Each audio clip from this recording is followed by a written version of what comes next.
The Falkland Islands, also known as the Islas Malvinas, lie approximately 600 kilometers off the coast of Argentina in the South Atlantic. Since 1833, they've been a British colonial possession, and in 1982, 1,800 islanders of almost entirely British heritage live there. But Argentina also claims the archipelago, partly because of their strategic location, but also for reasons of national feeling. The Malvinas are an open wound in the dignity of the Republic, and we Argentinians are disposed to correct what negligence, cultural submission, and a mistaken concept of international good manners have kept segregated from the metaphysical map of the fatherland. The Malvinas are not a fragment of soil. The Malvinas are a piece of our soul. By 1982, a military junta under new leader General Leopoldo Galtieri rules Argentina. Galtieri faces economic decline and opposition to domestic reforms, triggering state suppression and mass detentions. His regime needs support from the elites and the military, including Admiral Jorge Isaac Anaya, who wants to retake the Falklands by force. Such an operation might also distract the opposition. Meanwhile, Britain also struggles. Decolonialization, economic decline, and the divisive policies of new Prime Minister Margaret Thatcher result in increased unemployment, rioting, and what one writer calls an atmosphere of cultivated hopelessness. Militarily, Britain abandons global strategic priorities for NATO and European defense, resulting in planned defense cuts, including selling one of 3 light aircraft carriers and the only Royal Navy ship in the Falklands. Britain half-heartedly negotiates with Argentina regarding sovereignty, but progress is slow. Still, the talks concern Falklanders, who almost entirely favor remaining a British colony. An island newspaper complains. Meetings shrouded in secrecy. We, whose way of life is up against the wall, are left uninformed and wondering. Slow negotiations frustrate Argentina, but also hint at British disinterest in the islands, as do the planned defense cuts. From March 1982, Argentinian commanders plan an invasion. They assume after an easy landing, Britain will negotiate further and will not try to reclaim the islands located 12,500 kilometers away from the UK. Tensions increase in early 1982 in nearby South Georgia, a Falklands dependency. British authorities claim Argentinian scrappers dismantling old whaling stations land illegally and threaten to eject them. So Argentina lands Marines to protect them. It's still debated if Argentina orchestrated the event, which accelerates plans for the Falklands landing.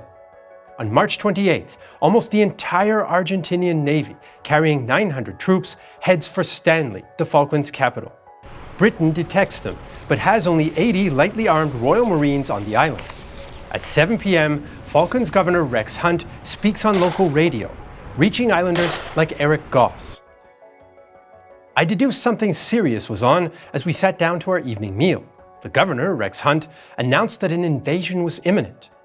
At our table, chewing slowed up, then stopped as the message sunk in. This scene of stunned silence was probably repeated in every home and bar throughout the Falklands. When Argentinian troops land on April 2nd, a smaller-than-planned commando team heads for the Royal Marine Barracks at Moody Brook before surrounding Government House and demanding surrender. Meanwhile, amphibious APCs land near the airport and rush to Stanley. Commanders order Argentinian troops to minimize both civilian and military casualties to appeal to world opinion, and frame their landing as a peaceful recovery of Argentinian soil. But British troops open fire, wounding 3 Argentinians at Government House, 1 mortally. Royal Marines fire anti-tank rockets at APCs approaching Stanley, but cause little damage and then withdraw. By dawn, Argentinian commanders call on Governor Hunt to surrender. The entire invasion is covered live by local radio, including defiant messages from Governor Hunt. Yeah, how long much longer do you think you can hold out, sir? Well, I mean, they've got 30mm cannon on these armoured personnel carriers, so 1 or 2 shots of them and we'd be finished, I'm afraid. Yes, sir. But I'm hopeful that they'll send somebody in to talk. And you'll talk to them, will you, sir? But I'm not walking out. I'm not surrendering to the bloody arches, Patrick. Certainly not. Fantastic. Well done, sir. Thank you. Bye. Bye. Well, you heard those brave words from the governor, and we all echo those. I never thought they'd do a thing like this, I can tell you. I told everyone they wouldn't. Anyway. Militarily, there's no hope for Governor Hunt. Argentinian commander Carlos Busser surrounds Government House with APCs and now has artillery ashore. Hunt allows him in to negotiate. I recognized the governor and Major Newt from photographs. I shook hands with Major Newt, but the governor refused. He said I was an intruder. I asked him to surrender, but he was reluctant. The governor asked the two Royal Marine officers what they thought. I think they answered more with their eyes than anything else. The governor agreed to surrender. I wanted to get it over with, to tend to my men I knew were wounded. The British garrison surrenders, and Argentinian Marines also take control in South Georgia. Galtieri appoints General Mario Benjamin Menendez governor, and the power transfer is represented as immediate and peaceful. A local writes a letter to Britain. A General Somebody with a long name is coming, and he's going to be chief, and Mr. Hunt is going to be sent away. There are Argentine flags everywhere, and they keep playing their national anthem on the radio. Britain is outraged. Even before the landing, London appealed to the UN Security Council and dispatched 3 nuclear-powered submarines. Thatcher gathers political and military opinions, and many leaders doubt the UK can recover the islands. Admiral Henry Leach, though, claims it can be done, although it must be done quickly and there's little margin for error. The start of South Atlantic winter in late June, or the loss of a single aircraft carrier, would prevent a landing. Thatcher is impressed and approves Leach's plan. But it's a gamble, and Leach accepts naval losses may reach 25%. He also opposes the planned defense cuts and recognizes an opportunity to prove the value of global strategic capabilities. Leach sends a hastily mobilized naval task force, including 2 light aircraft carriers and requisitioned cruise ships carrying troops. Britain, now supported by the UN Security Council, orders Argentina to withdraw and announces a 320-kilometer exclusion zone around the islands. Galtieri is shocked at the British and international response and refuses to withdraw. Crowds cheer his decision in Argentina's streets, but there's no plan to defend the islands. Instead, he rushes in 2,600 troops, mostly fresh conscripts. Tensions with Chile mean Argentina's best Arctic and mountain-trained troops stay at home, and Falkland reinforcements lack appropriate equipment. One Anglo-Argentinian conscript is also surprised by the local Falklanders' attitude. I was thrilled to arrive. I heard people speaking English, which was a language I'd heard in my home. But the only ones who would speak to me were little children. I gave some sweets to them, but when the mothers saw this, they took the sweets away and fetched the children inside. I remember my mother saying the English would not accept us in the Malvinas and would never forgive us. Although Argentinian land forces are disorganized, they have a powerful air force, including French-made Super Étendard and 5 Exocet anti-ship missiles. Exocets and submarines worry the British, as both can sink aircraft carriers. By late April, the British task force lands most troops at Ascension Island for reorganization and starts operations in the South Atlantic. 1st Royal Marines land in South Georgia, overwhelming the Argentinian troops and capturing a beached submarine. From May 1st, Sea Harriers from HMS Hermes and Invincible, as well as Vulcan bombers from Ascension, attack Argentinian positions with the help of SAS and SBS reconnaissance teams. The Argentinian Navy withdraws outside the exclusion zone, but does not return to port. On May 2nd, British submarine HMS Conqueror sinks Argentinian cruiser General Belgrano, killing 323. The attack is outside the exclusion zone, causing controversy in Britain and abroad. Ironically, the Belgrano's captain defends it. By no means do I have any feelings of anger. The exclusion zone limit did not exclude danger or risks. It was all the same, in or out. I would like to be quite precise that as far as I was concerned, the 200-mile limit was valid until a real act of war took place, and that happened on 1st of May. Following the sinking, the Argentinian Navy returns to port, leaving only an air bridge to Stanley. Heavy equipment meant for the Falkland reinforcements remains on the mainland. Lieutenant Colonel Italo Piaggi, defending Goose Green, hosts some Argentinian journalists who comment on the lack of equipment. My guts cried out to burst, to scream, "We are screwed over. 3 of my companies are missing, and I don't know where the fuck my vehicles, my weapons, my ammunition, my communications, materials, and heavy weapons are. If they attack us in these conditions, they crush us hopelessly." Still, although the war appears to be swinging in Britain's favor, Argentinian aircraft are a serious threat. On May 4th, Argentinian super-étendards strike HMS Sheffield with an exocet, killing 20. Sheffield later sinks. Argentinian Skyhawks also attack but suffer losses to British Sea Harriers. The British further weaken Argentinian air cover on May 14th, when an SAS team raid the airbase at Pebble Island and destroy 10 aircraft. Air attack, SAS raids, and bombardment force Argentina onto the defensive, and on May 21st, the first significant British troops land at San Carlos largely unopposed. With most Argentinian troops around Stanley, the Argentinian Air Force attacks the beachhead. 90 Argentinian sorties reach the combat area where terrain causes them to attack at very low altitude, meaning some bombs fail to arm in time. Even so, they hit several British ships, sinking HMS Coventry, Ardent, and Antelope. Coventry's captain David Dyke recalls, "I was aware of a flash, heat, and the crackling of the radar set in front of my face as it disintegrated. As I came to my senses, nothing could be seen, except for people on fire, through the dense black smoke. But I could sense total devastation of the compartment. When I eventually got to the upper deck, I saw the ship's company abandoning ship. I'm still trying to discover who gave the order. Perhaps no one did." Skyhawks and Daggers launch most attacks, and they're especially vulnerable to Sea Harriers. British forces shoot down 21. Argentina keeps back its super-étendard until important targets present themselves, like the large British container ship Atlantic Conveyor. On May 25th, Étendard hit it with an exocet, and it sinks under tow 3 days later, with stores of munitions, construction materials, and most of its helicopters, including 3 of 4 Chinooks. Their loss limits British expansion from the beachhead. There's also tension between different branch commanders. Brigadier Julian Thompson of 3rd Commando Brigade takes charge on land, but struggles logistically in poor conditions. Royal Navy Commander Sandy Woodward complains, "They've been here for 5 days and done fuck all." While British troops reinforce San Carlos, commanders fiercely debate strategy. Some want a combat victory and argue for attacks on Goose Green and Darwin.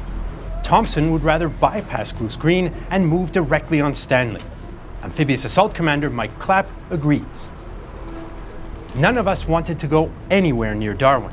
Let it wither on the vine." In the end, the British decide to target Goose Green.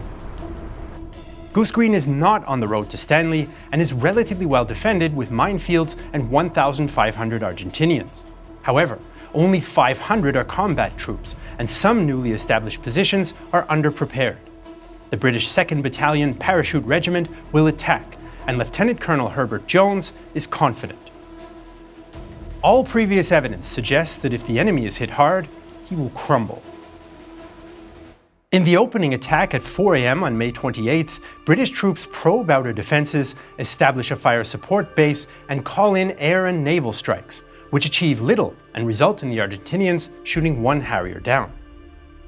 Minefields force 2 para to attack on the flanks of a narrow isthmus, towards Darwin Hill and the Boca House ruins. A Company rush towards Darwin Hill as they think it's undefended, but Argentinian troops pin them down under fire. Argentinian defenders also repel the first attacks on Boca House. Frustrated at the slow advance, Jones personally renews the attack onto Darwin Hill, but is mortally wounded and later posthumously awarded the Victoria Cross. But British paratroopers advance, attacking Boca House from the flanks and forcing back the main Argentinian line towards Darwin and the airfield.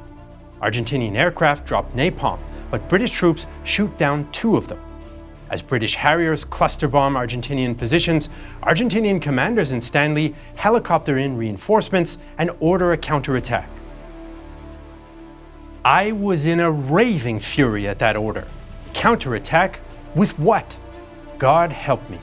I remember that I picked up an aluminum mug and threw it at the wall. Normally, I am a very placid character, but that order was impossible to carry out. I told him it was not possible, and I told him why not, politely but firmly. The British do not attack Darwin with its civilian population, although commanders had given Jones permission to do so. Instead, PsyD surrenders on May 29th. At the Battle of Goose Green, British casualties are 17 killed and 33 wounded, while Argentinian losses are 55 killed, 86 wounded, and roughly 1,500 captured, including reinforcements helicoptered in from Stanley, who barely got into the fight.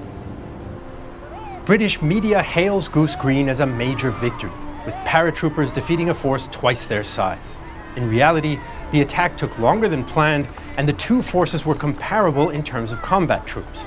Nonetheless, the success reassures the British public and Thatcher. I had a wonderful message from the people of Goose Green and Darwin.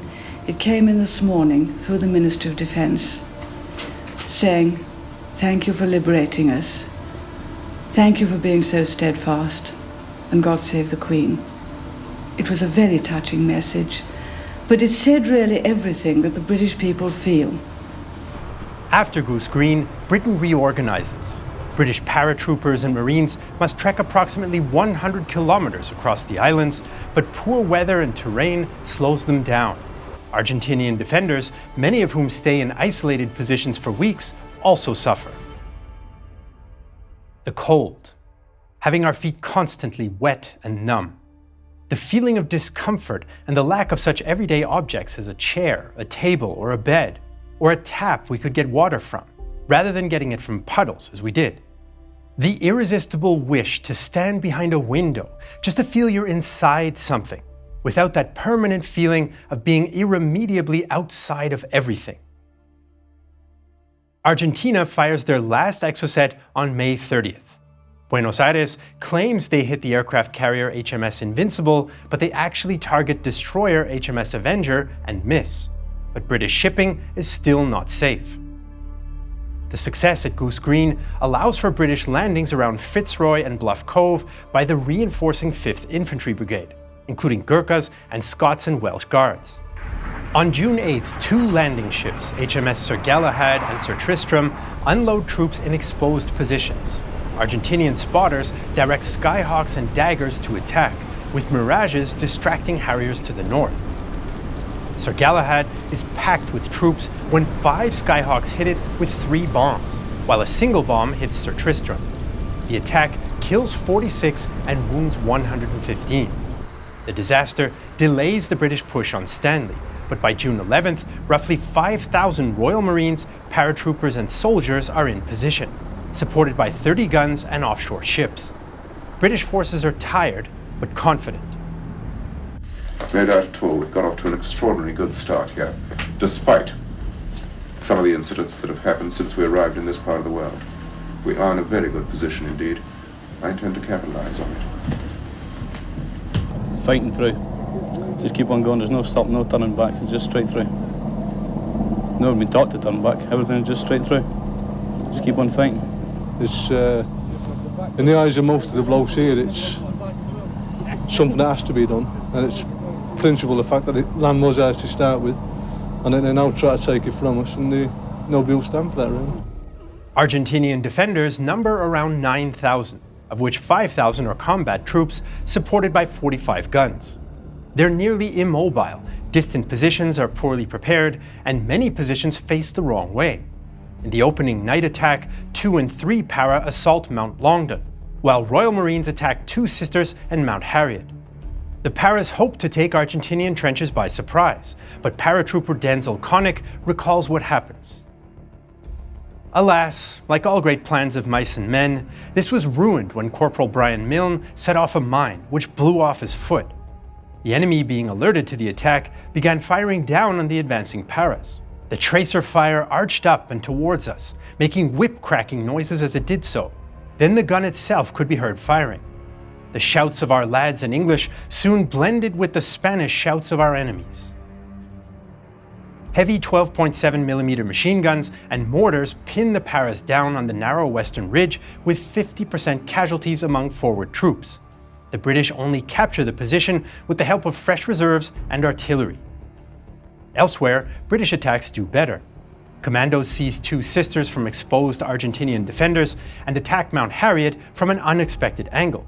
42 Commando is among Argentinian tents before the defenders realize. First Lieutenant Ignacio Gorriti surrenders. Suddenly, I saw 3 Englishmen against the sky. I didn't open fire. I didn't think it was time for killing. I asked the men with me whether we should fight on or surrender. They told me to decide. That was very difficult. We surrendered. The British were on top of us. It made no sense at all to keep on fighting. British troops advance 4 kilometers, but the delayed capture of Longdon prevents further gains. Of 850 Argentinians, 50 are killed and 420 captured. 24 Britons are killed and 65 wounded, with another 13 killed when an Argentinian land-based exocet, which are unsuitable for aircraft, hits HMS Glamorgan. British Guard and Paras renew the night attack on June 13th, focusing on Mount Tumbledown and Wireless Ridge. A diversionary raid on Tumbledown by Scorpion and Scimitar light tanks has mixed results, with 1 disabled by mines, but it does distract the defenders. The battle becomes a close-quarters brawl among the many foxholes. Private Horacio Benitez is an Argentinian casualty, which amount to 16 killed and 45 wounded. I was trying to get some ammunition from a dead man. I got a handful, but I looked up and the British were right in front of me. One was pointing his rifle at me and opened fire. The bullet hit the side of my helmet, entered, and ripped my ear and lodged at the back of my head. That finished me off. The attack on Wireless Ridge goes better and supports the later capture of Tumbledown. Still, Argentinian resistance and small counterattacks prevent a planned rapid strike by Gurkhas. Meanwhile, Argentinians detect and stop an SAS and SBS amphibious raid. The SAS largely plan operations in isolation, and later observers consider the planned raid of questionable value. Argentinian defense now focuses on Sapper Hill, but morale is falling. Commanders in Buenos Aires order counterattacks, but Argentinian artillery is firing its last rounds. The last shell remains stuck inside the howitzer, and our noble last artillery piece went silent forever. We'd looked everywhere and there wasn't a single 105mm shell left. That meant a huge deal. It meant we hadn't surrendered. We'd spent all the ammunition we had. We retreated towards the greenhouse while the English threw everything they had at us. The retreat was terrible. It took us almost an hour to cover 200 meters. Just as British helicopters and artillery attack Sapper Hill, General Menendez raises a white flag over Stanley. Negotiations will start tonight. Although there appears to be a ceasefire at the moment and the Argentinian forces in the Falklands have appeared to have surrendered, this does not necessarily mean that the forces in the mainland Argentine will necessarily stop fighting. Therefore, we will have normal CAP, that is air cover, combat air patrols, and we should take the normal precautions against being caught by surprise or whatever. There is a white flag flying over Stanley. Very marvelous. On June 14th at 9 p.m., Menendez signs a hastily prepared instrument of surrender. The Battle of Stanley is over, and Britain then removes the Argentinian garrisons in the South Sandwich Islands. On June 20th, London formally declares an end to hostilities. The Falklands War leaves 225 British killed and 775 wounded. Argentinian losses are 649 killed, 1,650 wounded, and 11,300 captured. 3 civilians die, all from a single instance of British shelling. News of the surrender is enthusiastically received in London. British journalist Peter Jenkins writes, "Heroic folk memories have been revived. Patriotic instincts have been aroused, and they potentially transcend the dividing lines of class and ideology. The politicians have been reminded of how to wrap themselves in Union flags. A spirit of nationalism has been aroused, and it will linger on beyond the quieting of the guns." Observers often claim the victory revives Margaret Thatcher's reputation. By July 1982, her approval rate has increased from a low of 18 to 41%. And in 1983, she wins a landslide election. The Falklands War reinforces her persona as the Iron Lady, and she invokes victory in dealing with domestic issues. It was achieved by men and women who had no illusions about the difficulties. We faced them squarely, and we were determined to overcome. And that is increasingly the mood of Britain. And that's why the rail strike won't do. What has indeed happened is that now, once again, Britain is not prepared to be pushed around. We have ceased to be a nation in retreat. Meanwhile, Argentinian leaders eject Galtieri from the ruling junta, put him under house arrest, and restore democracy. Several other junta leaders also eventually face trial. The Falklands War is often viewed as Britain's last war of empire. Its ability to carry out a successful campaign at the end of a 12,500-kilometer supply line surprised many, not least some British politicians. But if Argentina had developed an actual plan for the island's defense, more aggressively used submarines, or sank a single aircraft carrier, Britain may not have been able to reclaim the islands at all, at least not at the speed that they did. US supply of aviation fuel at Ascension Island was also critical. Even if Argentina just waited a few more weeks to acquire more exocets until the British defense cuts or the onset of South Atlantic winter, the campaign could have resulted in a catastrophic British humiliation. The war also has a huge impact for Falklanders. The Falkland Islands now grabs British attention, and they establish a larger permanent garrison. Argentina continues to peacefully press its claim to the islands, although a 2013 referendum on the island saw 99.8% support for remaining British. The decline of the British Empire after the Second World War happened over several decades and in parallel all around the world. The power vacuum in some places was filled with headline-grabbing dictators like Idi Amin. The former King's African Rifles soldier ruled in Uganda from 1971 to 79 as an eccentric and ruthless despot. If you want to learn more about Idi Amin, you should check out Real Life Lore's new series Mad Kings on Nebula, covering the reign of Amin from his optimistic beginnings until his overthrow, delving into the mind of one of the Cold War's most notorious dictators. And where can you watch Mad Kings and other Nebula originals like our new series History's Most Daring Raids? On Nebula, a streaming service we're building with other creators where you don't need to sift through a deluge of AI slop. Nebula is made and curated by humans, and it's available in 4K resolution on your browser, on your smartphone, smart TV, or streaming box like Apple TV or Roku. And that's not all. On Nebula, you can also watch all our regular videos ad-free and earlier than on YouTube. Nebula is also a great gift, by the way. Just go to gift.nebula.tv/realtimehistory to give an entire year to family and friends, even if they already have an account. Whether you watch Nebula on your own or give it to someone else, you're supporting us here at Real Time History directly. We want to thank Abel Fernandez Fejo for his help with this episode. As usual, you can find all the sources for this episode in the video description below. If you're watching this documentary on Patreon or Nebula, thank you so much for the support. We couldn't do it without you. I'm Jesse Alexander, and this is a production of Real Time History, the only history channel who knows where the fuck they are.